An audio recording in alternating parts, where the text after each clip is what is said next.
তোর বুদ্ধি কি কবে হবে রে বড়া বউ? বড়া নতুন বিয়ে করলাম তোকে, সারাদিন বড়া বাড়ি ভর্তি লোক, তোকে যে একটু কাছে দেখি একটু আদর করবো, গায়ে পায়ে হাত বুলা বসে সুযোগ নাই বড়া। সেই জন্য কথা বাথরুমে ডাকলাম, একটু আদর করবো আর একটু কুক করবো। কেন গো, রাতে কইলি বাকি হইতো? তুমি তো রোজ রাতে 8-9টার সময় করো, তো কোনি একবার কইলি বে? নতুন বিয়ে করেছি বড়া, তোকে একবার করে কইলে মন হইছে না। মন চাইছে বড়া তোকে দিনে 2-3 বার করে কুকুর কাটিং দিতে, তবে বড়া মনের আশাটা মিটবে হালকা পাতলা করে।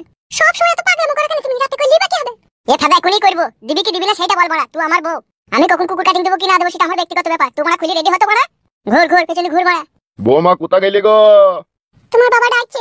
শালা মা মেগো খান কি ছেলে আব্বা, ডাকারও আর টাইম পাই না। ও কই গো বৌমা? ও তোমার বৌমা নাই গো আব্বা, আমি বাথরুমে হাত দিয়েছি, ওই পাড়া ওই পাশের বাড়ি গেল। এখনই তো ছিল রে বাড়িতে। তবে দেখো তো বড়া খুঁজিয়ে।